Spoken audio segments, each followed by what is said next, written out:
All right, guys, welcome to part 3 of the finished Puukko build. We're going to put a handle on that thing finally. Hopefully this thing comes out, because if not, oh, geez, I've already gone this far into it. But in order to do that, we're going to require a lot of cunning, patience, gusto, esprit de corps, everything it is. But point being, we're going to put a handle on that finished Puukko. We're going to make it possible, and I hope it comes out all right. All righty. Stick around, and we're going to get it done.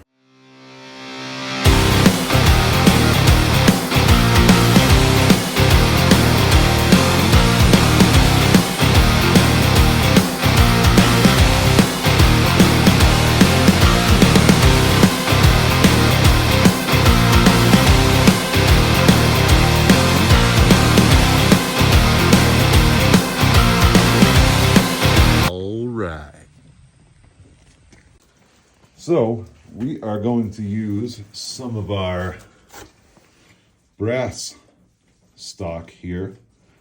I've got a lot of this stuff that I save. Anything brass, I try to save to keep for this purpose. As you see, I cut a slide off of it right here, a little section that's very uneven. The hacksaw kind of wandered a little bit. So let's trim this down to size for this guy. All right, just basically gonna cut a little bit of this off and make it a little bit more palatable for the blade. It's gonna be the bolster right about there. I'm still undecided if I want to do one on the back. I might just make that be antler on the end, but let's get this one trimmed down. Not the intended use for this bandsaw by any stretch of the imagination, but as you can see before,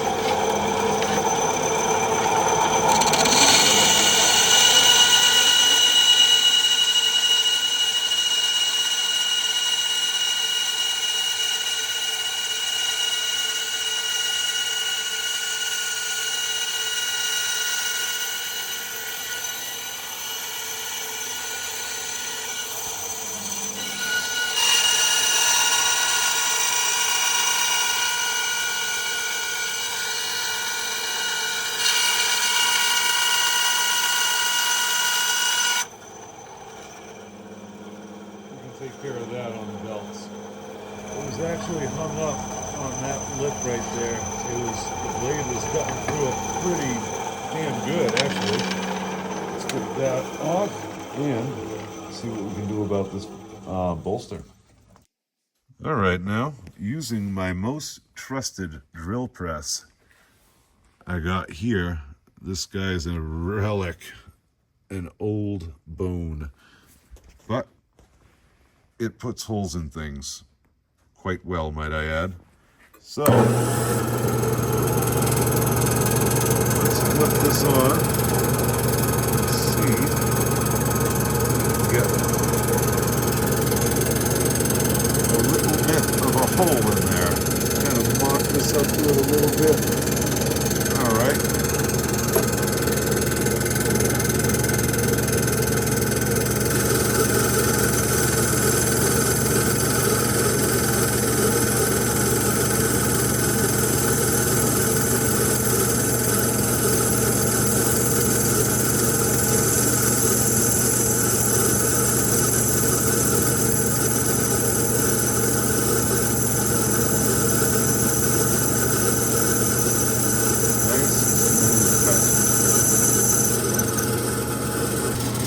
As you can see, we are starting that second hole there. Just needed both hands to kind of navigate this guy.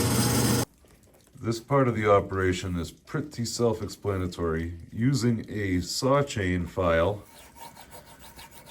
basically bringing that agape, making it bigger, and roughing out what's going to make up the rest of the cavity so that there's no interference in there. This file is just big enough for this. And I got to introduce something in there to kind of square it off while we're at it as well. because most files are bigger than this hole. There's varying methods on how to do this. And as you notice, the hole is very crooked, but a lot of this is going to get filed away by the belt grinder. So I wasn't too concerned about that. I just wanted the cavity straight. So lining up those drill bit holes, I could have gone a little bit more aggressive on it initially, but it's easier to take off material than it is to add material. So that being said, I'd rather sit here with a file making bigger rather than cutting a new piece because it's too big. So bringing it down, and we're going to do numerous test fits as we're doing this just to see where we're at. So this side is deeper, so it's going to go on that side. So let's bring it up, and she's not going too far at all. It would be cool if I had a set of files that were made by a company called Rockford. All right, that was kind of, all right. As you see, it does not take very long to remove a lot of material when you're doing this. So once again, test fit often. And sometimes it's just a matter of the way you jiggle it. All right, here we have a little mini mill file. Little guy. This too is too big for that hole, but I think I can sneak the tip of it right in there.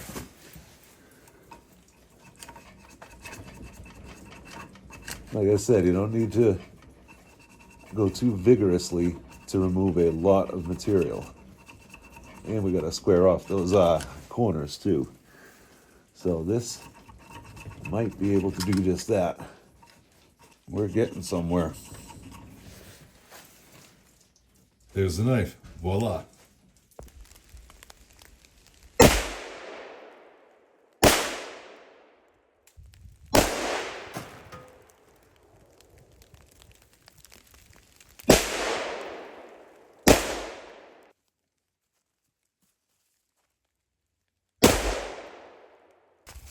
No, dinner is not ready. Look what you've done to me.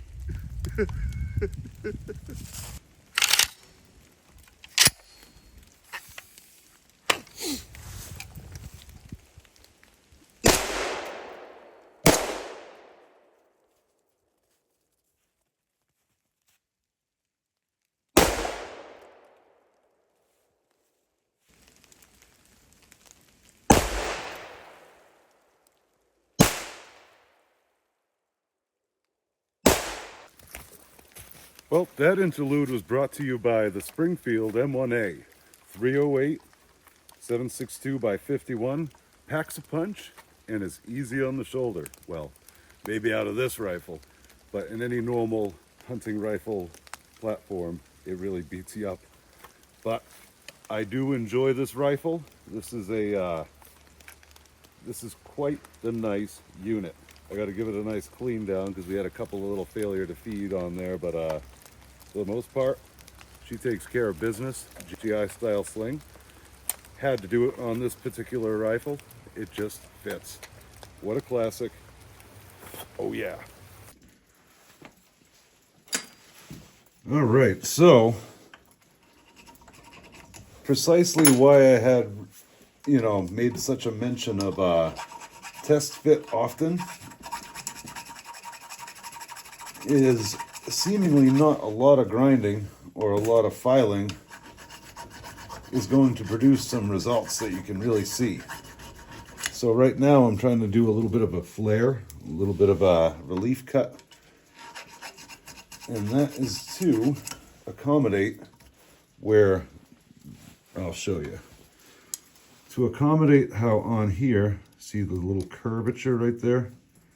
I'm going to try to accommodate that curvature and stick this guy right here, as you see, a little wiggle, but it fits. It fits. If it fits, it ships. So now I am trying to equalize. The back side is doing a pretty good job at that, but the front side has still yet to come around. So I'm going to angle this file in such a fashion. We're pretty much fit. Just have to do some refinements. There we have it. Just enough so we get it to cooperate. Now, as always with these Puukkos, this is not intended to be a guard as much as it is just a bolster for the end of the handle material. So once this is set into place, it will kind of go along with the rest of the handle. Something you can really get a good grip on. So these knives are utilitarian by nature, designed to do a job, and they say a Finn's hand never slips. So that's why the finished knives do not feature a guard in most cases. All right, so now this is going to go on the belts. As you can see, did kind of a little bit of a test grind right there. But we're going to make this oval in shape. So we're going to change belts to a little bit more of an aggressive one. You're an aggressive one. Oh, roar delight.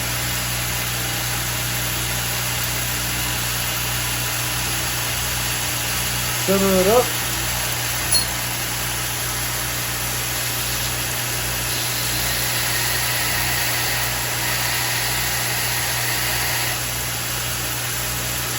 We're going to try not to get this too hot.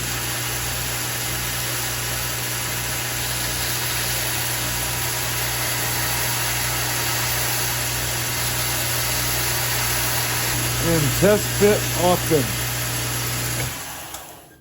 Like I always said, keep test fitting these because they have a tendency to run away from you if you don't do it. So, see how this side is still a little rich? We can bring that down a little bit.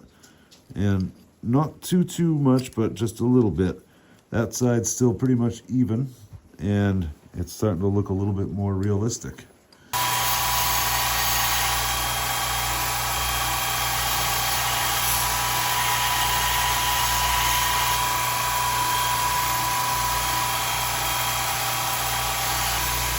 Test fit. And it is just enough to do what I wanted to do. There we go. It gets very slippery when you heat up brass. It almost feels like it becomes liquidy around it. So now we are ready to get the other handle materials in place. I'm not going to go any further than that because I don't want to take the chance of removing too much material. Test fit once again, and we are looking pretty darn nice. Ha!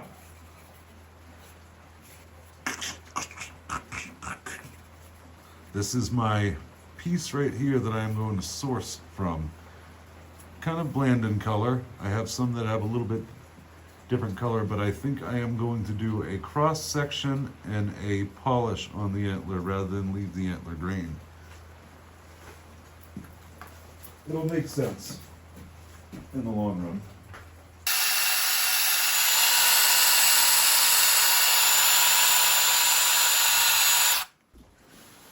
All right, I have sourced a piece out of this antler right about where it takes a split for the tine, and managed to skim right along there so I can salvage as much material for a future build right here.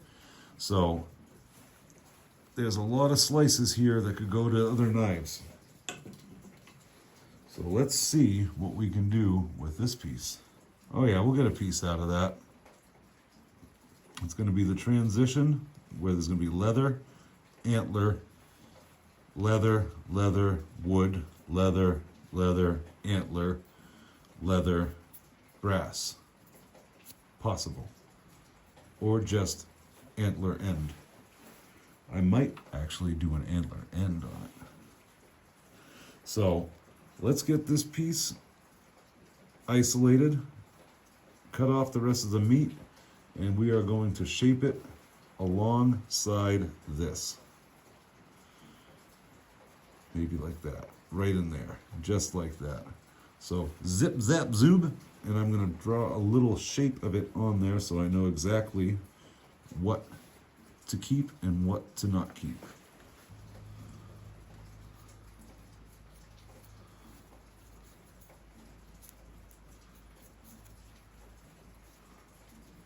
Don't want to meander too much so I lose my place. But as you see, the shape of it is coming to fruition. So I got to stay outside of that line when I am cutting. I hate cutting antler because it smells like the dentist's office. You know, and there's drilling at your teeth. Ew, gross.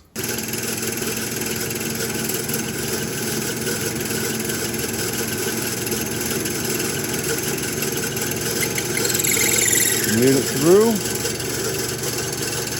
Now, I'm going to slide it down this way.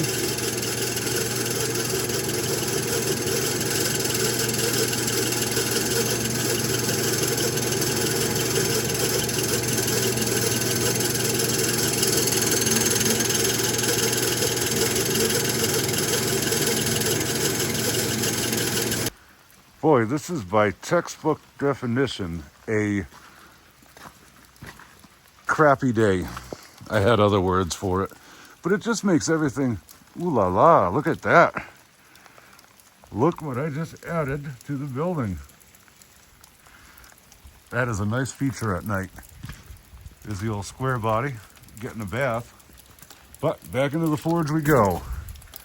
Here we have it.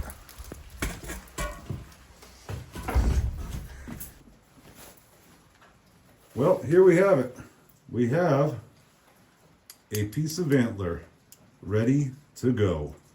And it is pretty darn close to that. So I might take a little bit off the back, and there's going to be leather as well in between them. So leather, antler, leather, leather, wood. And for the wood, I have a nice piece of rock maple right here that I had milled a while back on the sawmill. And this stuff, absolutely fabulous when you hit it with some water. See this divide right here? This is like almost like dark walnut when it gets the treatment to it. And but I think what I'm going to do is try to see if I can dance around that, because there are some natural cracks in it, so I don't want to hit one of those. So I'm thinking right about here, if I take a chomp right out of that, I can get a good section of handle from there. There's a few ways I can do this. I can burn it in, or I can do the old faithful, just drill it to size. So what I'm thinking, see there's a rift beginning right there too, so I don't know how much that translates down grain. Boy, I'd love to have this part right here, but actually now you can see the cracks exist on the other side. So let me find a suitable spot, possibly even existing right here. I still think that this is the winning side though. No natural cracks in it. Take a good slice right out of there.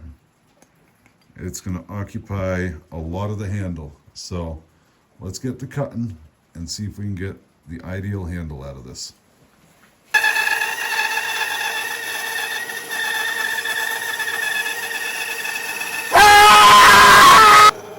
Make sure the saw stops before you start reaching towards the blade. There we go. There is the body of the handle.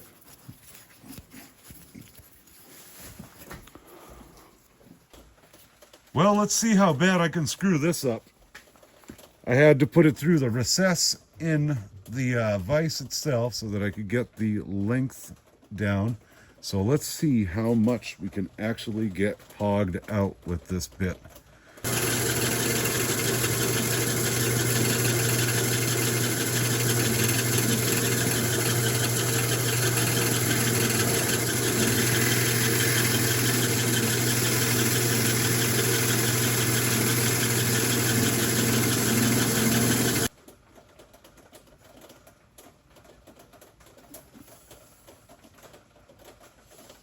There we go. Precise measurement.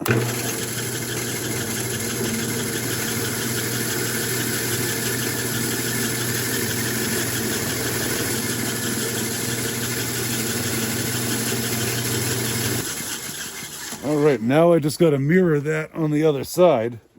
Not a big deal. No. So right about there to right about there. I feel like I hit the hole. There we go. Take care of that middle web. The web of lies. Let's just hog it out on this side again. And there we have it. Hole drilled. Fits. It ships. So what I'm going to do is I'm going to take up some of that space in there with some smaller pieces of wood, and then that epoxy is going to harden it right up. I love that epoxy I use. It works awesome on these knives. I've never had one come loose. The whole all these things that I've made, I've never had one come loose. So very happy with that epoxy. Maybe trim this block down a little bit just to make it more realistic, and then get another piece of antler cut and come right back in here and do the same thing. Might as well just cut to the chase, and I'll just go do that because you guys have already seen that part. So let's get another piece of brass and another piece of antler, and let's get this all put together so we can form it up, set it, clamp it, dry it, and then get to the belts and clean her up real nice for the Saturday night dance.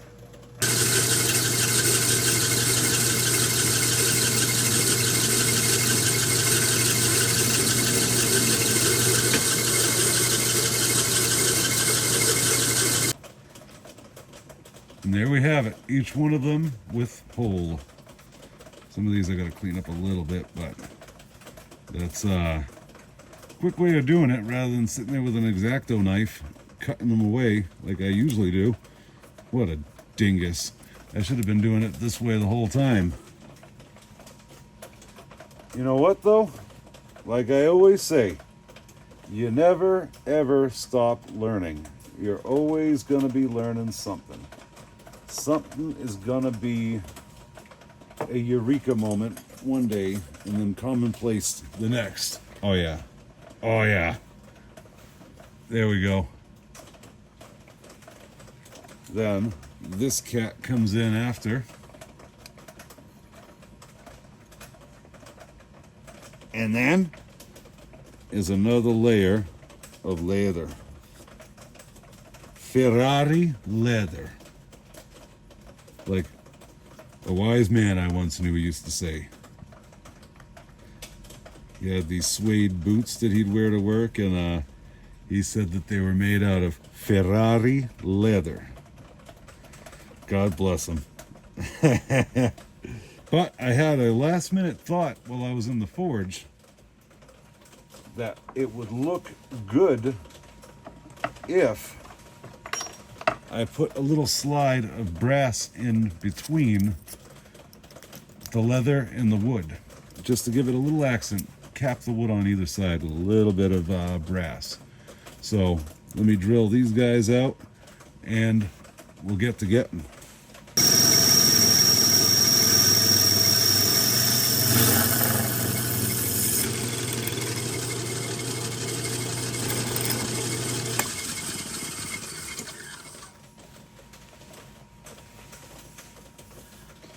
I wish I could save all those brass shavings. Brass shavings. That's what it sounds like I'm saying. Brass shavings. Do, do, do, do, do. Bong, bong, bong, gong, gong, gong, gong, gong.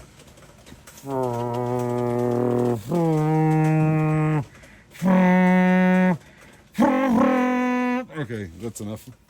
It is the most disgusting sound. See what we got. Elongated that hole a little bit, gave it a bit of a beak. No, we didn't give it a beak. All right, here is the rest of the stack as it is building up. So let's see. Oh, yes. Nice fit. Nice fit. Now we're going to take this piece and throw that on there. Put this guy right there because that's where that one looks good. Might have to give this one a file down because the wood got a little shorter, and as the tang tapers, that sounds like a soap opera, as the tang tapers. And, oh yeah, getting just enough so that pokes through, and we can put a little Warshner on there. And then peen away. Epoxy inside, this thing ain't going nowheres. So let's get this worked in a little bit. I'm gonna have to take a little more length off of this to get that to poke through there, but it's gonna be a nice handle once all is said and done. This stuff shines up so nicely, especially when I get it on the belt. I mean the wheel over there. I think that is going to look real nice.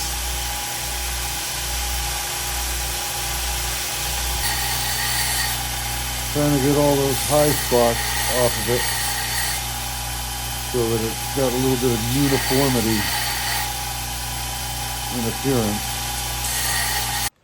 Alrighty, we're at the moment we've all been waiting for. We're finally going to put this thing together. Got it clamped down in the vise. We're just going to start stacking away, take our time with the epoxy, and hopefully this thing will come out real nice, like real nice. All right. Alrighty. I had to warm this up in the building there at the pellet stove because she was cold. She was real cold. So I'm going to start with a healthy layer of this stuff. I'm telling you, this epoxy is good stuff. I've used this since the beginning. Since I first started doing this, I've been using the Gorilla epoxy, and I tell you, that stuff, it sticks like the dickens. I've never had a failure with it.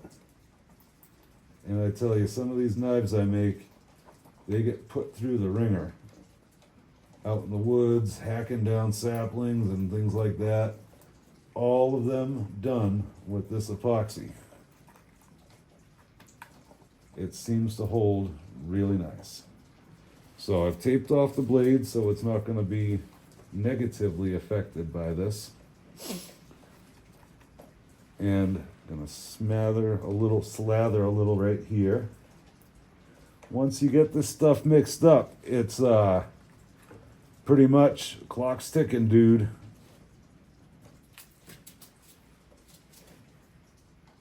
So that is in. Get a little bit more on this layer here.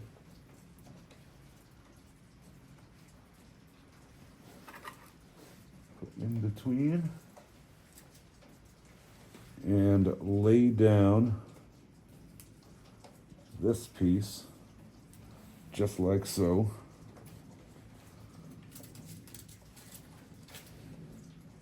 And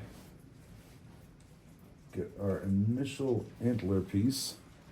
And remember, these are getting the business taken care of them. It's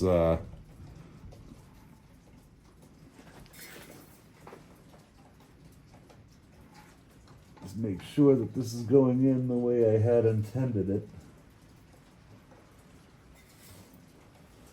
All right.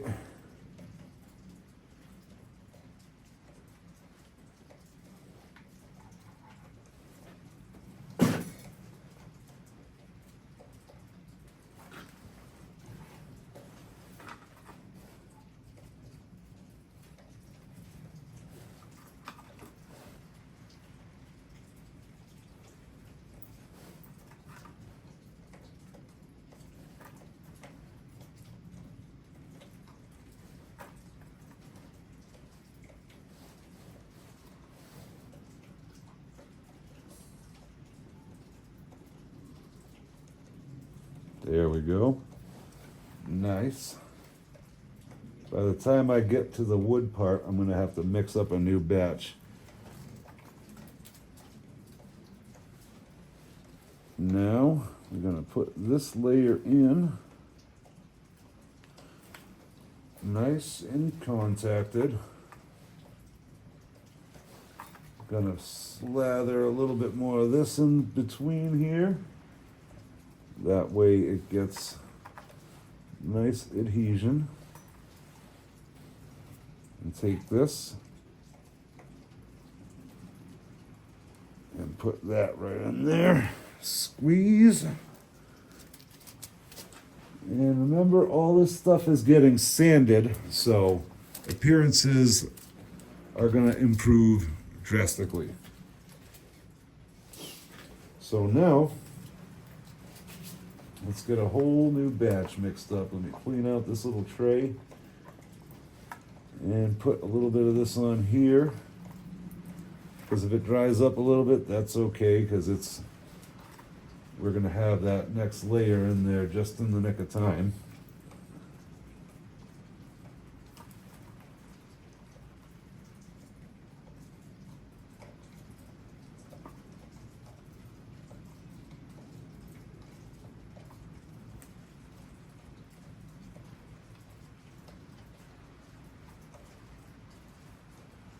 All right, put the feet on there. Get another batch, mix up the old mixeroo here. It almost starts looking like taffy once you get it all mixed up. Taffy, Laffy Taffy. All right, that's enough. That's enough out of you. I'm gonna let some of this stuff meander its way into here.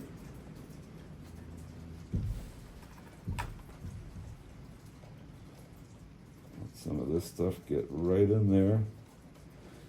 In the summertime, this stuff runs like the wind. But in the dreary winter time, when all is bleak and joyless, it does not. Alrighty. Well, I figured I would speed up this part of it and maybe do a voiceover narration. Still a thought, not sure if I'm going to do it. Oh, wait a second, I'm talking to you guys right now. Well, what you're seeing right now is the midsection of the handle going on, and I'm trying to stuff in a little bit of gap filler because where those two drill bit trails were was a little bit wider than that tang. But nonetheless, the space needed to get taken up by something. So here I'm using my chainsaw file to push down what wood sections I put in there already. Now I found a good long one.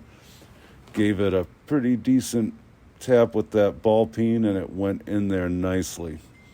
So cleaning up all the little pieces, because that was kind of like a wood veneer type paneling that I put in there, so it was crumbled a little bit. So it was just cleaning up that surface where that epoxy is.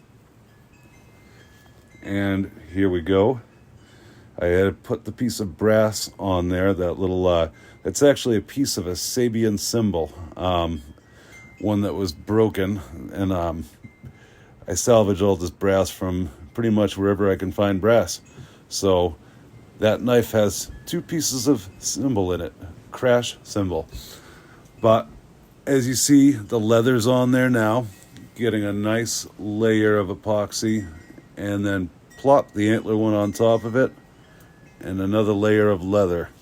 So here I am, the epoxy's getting a little hard to spread, so I know it's about time that I'm gonna have to make another batch of it. I forgot if I had to, I think I had to make one more little batch towards the end of the top. But now, trying to get that end of the tang softened up enough to peen over. And the leather was starting to get a little bit hot. So pulled that leather off there just to get it so that it didn't burn up. And the whole tang did get pretty hot too, so once I noticed the epoxy get a little bit hot, I stopped and then brought it over to the anvil and started cleaning away. And there's that door spookily opening in the background. But all right, sound should be back at this point, so let's finish up the video.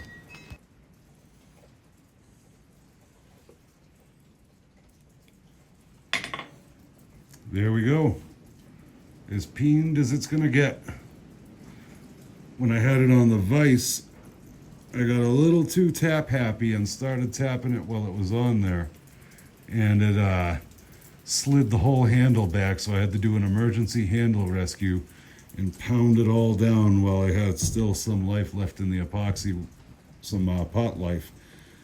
But it's pretty much dry now. I'm gonna give it enough time. And like I said before, that I was expecting to go back to the belts on the brass, so I wasn't too worried about getting it all shinified on the first pass. I did want to, however, protect this one because it's closer to the ricasso, and that makes it harder to, more prone to accident when you're trying to buff that. So at least I wanted to make that one easy to kind of remedy. Peeled this off now so that the epoxy didn't, set the tape.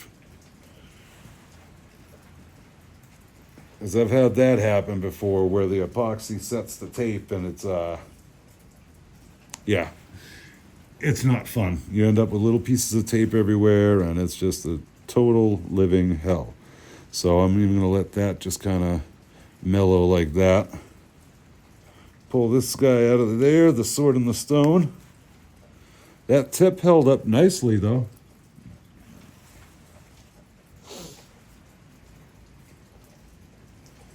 That tip and just that tip, just the tip.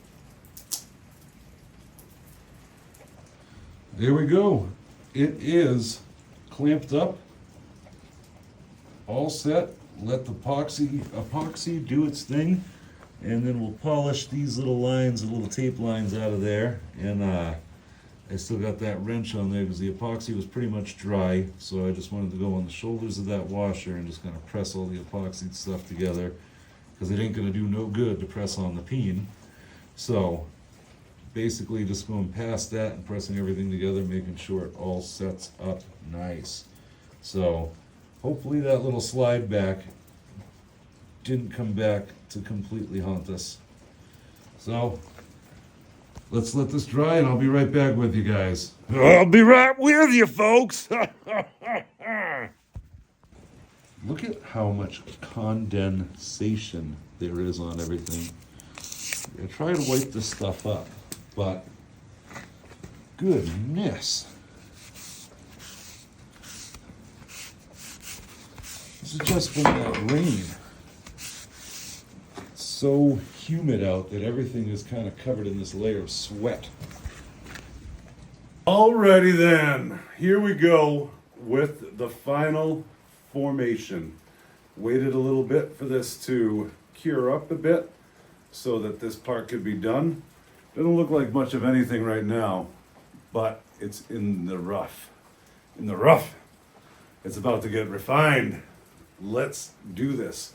In addition to peening over the end, I also took it and put a little spot of weld onto it, just a little spot, and just enough to give it that extra little bite.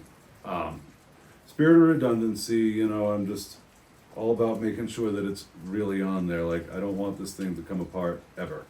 So this epoxy does amazing. I really have a lot of faith in the epoxy, but on top of that, I wanted to have extra redundancy on the peen on the end. Normally I like to do hidden tang knives that are completely hidden tang, but it's for that reason why I get a little weird about, because I always feel like I have to make it better. It's gotta be better. But if the tang is completely hidden, well, it's out of my control. So anyway, let's get on the belts.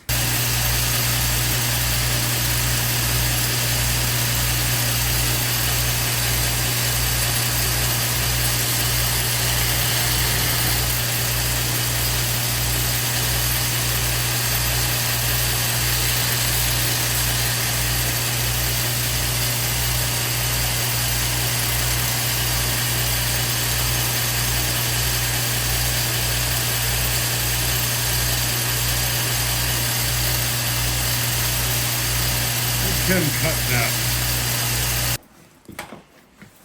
Alrighty, here we go.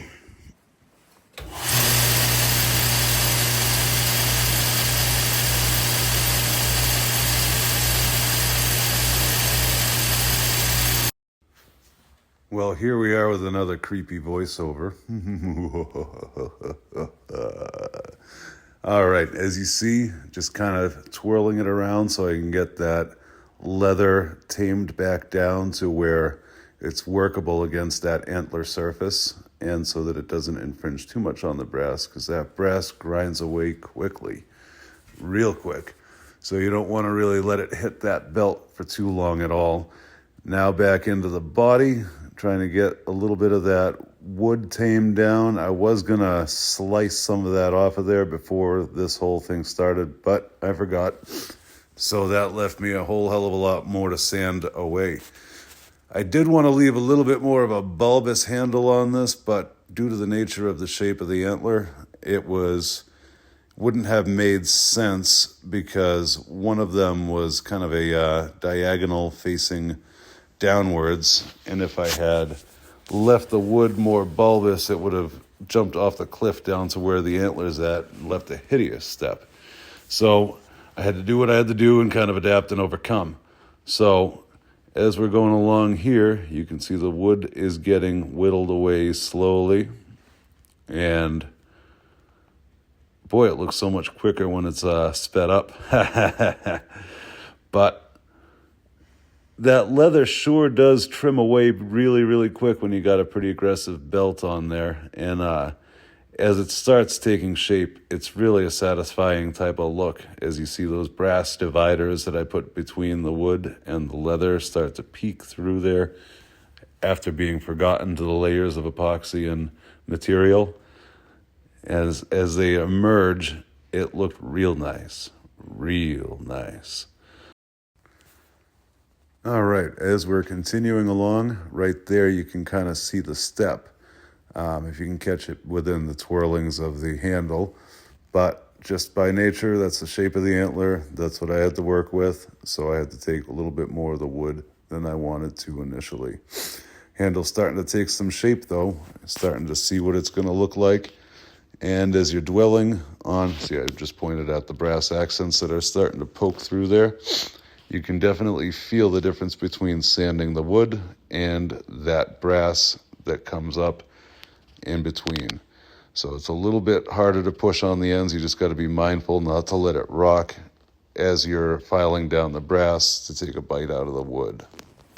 All right, I changed belts to a newer belt. That one was starting to get beat down, and it was taking a long time to get through material. So that one's a freshie. It should cut through this like a hot knife through butter. As you can see, the rough out of the handle is starting to come to fruition, and just got a little bit more shaping to do. Once again, don't do as I do. See that right there? I don't know where that happened. Always protect your blade.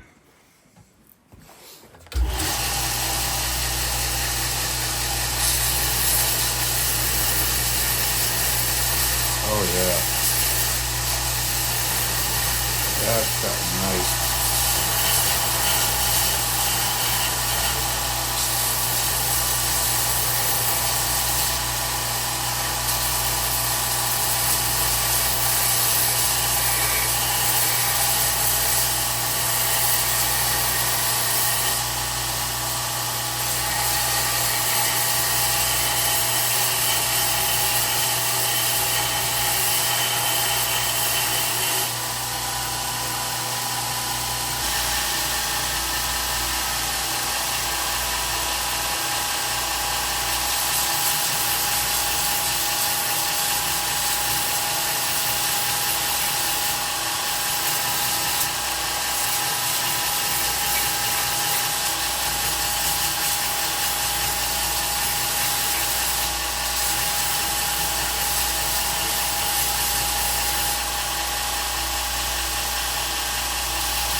go.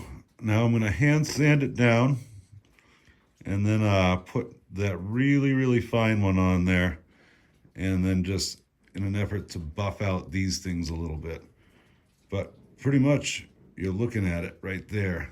That is a little thinner on the handle than I wanted to go, but boy, you get a good hold on it. I was going to leave it a little bulkier, but the way the antler was angled, it wouldn't have made sense. So had to adapt and overcome. But like I said, you can really get a good hold on that thing. And, you know, if you're whittling or doing something like that, boy, that really fits nice in the hand. Can't wait to do the sheath where that's going to come right up to about right here.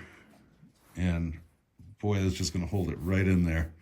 So let me get some hand sanding done, and then we'll take a look at it and put some linseed oil on it.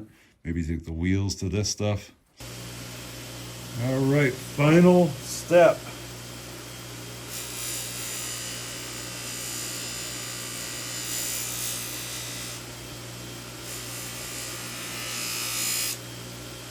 Try not to get the leather too much.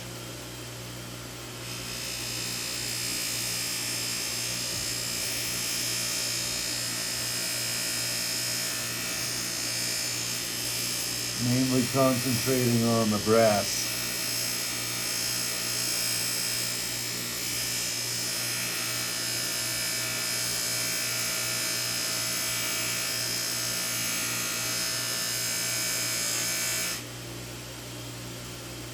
But just enough to get the brass to get a little bit of a luster to it. And just kiss it briefly.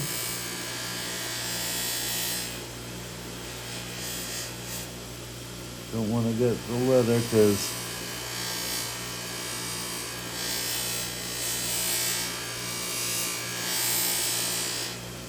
or get it too much anyway. And there we go. Enough to give it some luster. As you can see, the divisions.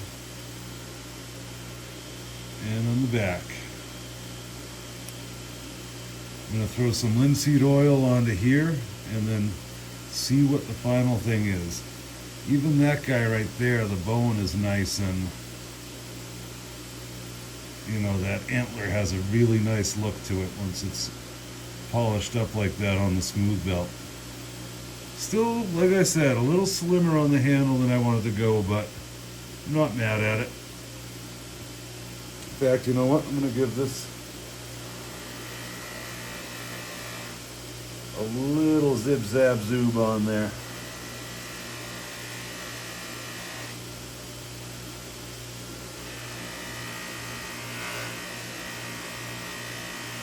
I had to go through a lot.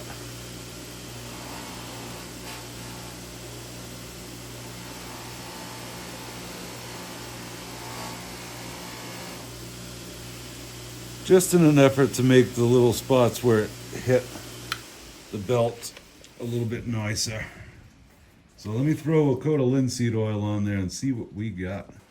I love linseed oil. I put this stuff on everything.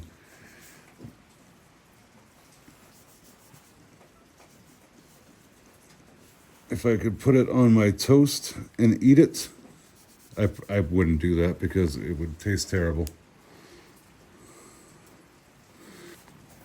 This linseed oil does wonders to keep this wood nice and rejuvenated. There we go.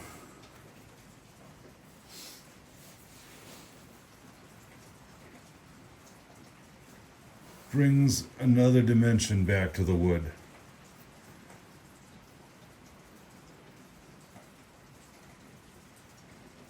Let me just wipe that blade clean. I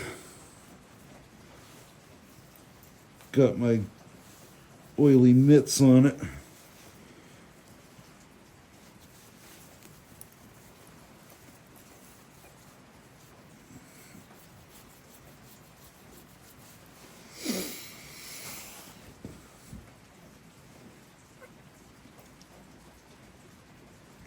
So there it is.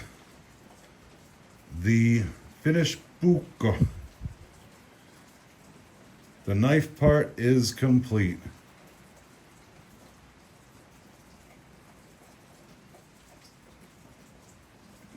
Let's get that back into focus.